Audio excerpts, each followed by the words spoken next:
Welcome to Telugu focus TV. నేను మీ శ్రీనివాస్ రెడ్డి. సౌందర్య versus మంచు మోహన్ బాబు, వీళ్ళిద్దరూ కొన్ని సినిమాలు తీశారు. సౌందర్య గారు ఒకప్పట్లో సావిత్రి గారి తర్వాత అంతటి పాపులారిటీ, ఆమె కోసం పెద్ద పెద్ద స్టార్లు కూడా ఇక్కడ వెయిట్ చేసేటువంటి పరిస్థితి ఉండేటువంటి రోజులు కూడా మనం చూసాం. అయితే ఇప్పుడు మంచు మోహన్ బాబు పైన కూడా ఒక సంచలనమైనటువంటి ఫిర్యాదు నమోదైంది.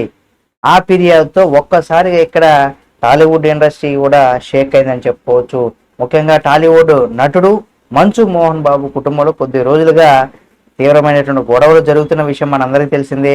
ఈ గొడవలు పోలీస్ స్టేషను, ఆ తర్వాత కోర్టు వరకు కూడా వెళ్ళాయి. అలాగే మంచు మోహన్ బాబు, మంచు విష్ణు, అలాగే మంచు మనోజ్, వీళ్ళ మధ్య జరుగుతున్నటువంటి వివాదం ఏదైతే ఉందో ఇదంతా కూడా ఇందులో మోహన్ బాబు గారు కూడా భాగమయ్యారు కాబట్టి, అయితే ఈ వివాదంలో ముఖ్యంగా ఆస్తుల పంపకాల కారణమైన విషయంలో కొంత మీడియాలో కూడా దీనికి సంబంధించి కూడా చర్చించుకున్నారు.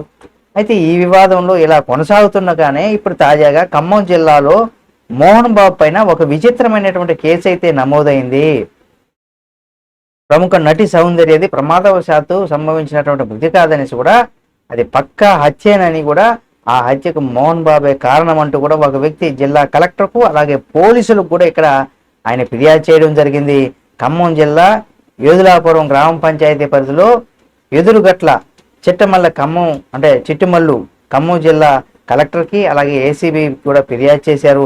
ఫిర్యాదులో పేర్కొన్న దాని ప్రకారం కనుక మనం చూసినట్లయితే సినీ నటి స్వర్గీయ సౌందర్యకు శంషాబాదు పరిధిలోని జల్పల్లి గ్రామంలో 6 ఎకరాల భూమి ఉంది. ఆమెను ఆ భూమి విక్రయించమని మోహన్ బాబు అడిగారు. అందుకు సౌందర్య ఆమె సోదరుడు అమర్నాథ్ నిరాకరించారు అని కూడా తన ఫిర్యాదులో పేర్కొన్నారు. ఇక ఈ 6 ఎకరాల భూమిని అమ్మడానికి నిరాకరించడంతో సౌందర్య కుటుంబం సభ్యులపైన కూడా కక్ష పెంచుకున్నారని 2004 సంవత్సరంలో ఏప్రిల్ 17వ తేదీన తెలంగాణలోని పార్టీ ప్రచారానికి బెంగళూరు నుంచి వస్తున్నటువంటి సౌందర్య ఆమె సోదరుడు హెలికాప్టర్ ప్రమాదంలో ఆరోపణలో కూడా హత్య చేయించాడు. సాక్ష్యాలు దొరకకుండా చూశాడు. ఆ తర్వాత జల్పల్లిలో ఉన్నటువంటి 6 ఎకరాల భూమిని అక్రమంగా అనుభవిస్తున్నాడు అని కూడా తన ఫిర్యాదులో ఆయన తెలిపారు. అయితే మంచు మోహన్ బాబు కబ్జాలో ఉన్న భూమిని ప్రభుత్వం స్వాధీనం చేసుకోవాలని, ఆ భూమిని అనాథాశ్రమానికి కానీ లేదా మిలిటరీ సోదరులకు కానీ లేదా పోలీసులకు కానీ మీడియా మిత్రులకు కానీ ఇవ్వాలని కూడా కోరుతున్నానంటూ కూడా చెప్పుకొచ్చాడు. ఆయన ఖమ్మం ఏసీబీకి అలాగే ఖమ్మం జిల్లా కలెక్టర్కి కూడా చిట్టిమల్లు తన ఫిర్యాదులో కూడా పేర్కొన్నారు. ఇక్కడ సౌందర్య మృతి పైన కూడా రీఎంక్వైరీ చేయాలంటూ కూడా ఆయన డిమాండ్ చేశారు. అంతేకాకుండా అలాగే మంచు ఫ్యామిలీలో జరుగుతున్నటువంటి వివాదాన్ని కూడా తన ఫిర్యాదులో ప్రస్తావించారు. ఆయన మంచు మనోజ్కి న్యాయం చేయాలంటూ కూడా ఇక్కడ డిమాండ్ చేస్తున్నానని కూడా చెప్పుకొచ్చారు. అలాగే జల్పల్లో ఉన్నటువంటి 6 ఎకరాల ఏదైతే ల్యాండ్ ఉందో అందులో గెస్ట్ హౌస్ని కూడా స్వాధీనం చేసుకోవాలని కోరుతున్నానంటూ కూడా, అలాగే మంచు మోహన్ బాబు నుంచి కూడా ప్రాణహాని ఉందని కాబట్టి తగు రక్షణ కూడా కల్పించాలంటూ కూడా ఫిర్యాదులో కూడా పోలీసులకు సమర్పించారు. ఆ వ్యక్తి ఫిర్యాదులో కూడా వెల్లడించారు. అయితే డిమాండ్ల సాధన కోసం చిట్టుమల్లు నిరాహార దీక్ష చేపట్టనున్నట్టుగా కూడా తెలిపారు. ఇటీవల మంచు మోహన్ బాబు అనుచరులు తనను బెదిరింపులకు కూడా గురి చేశారని కూడా చిట్టుమల్లు ఇక్కడ ఆరోపించారు.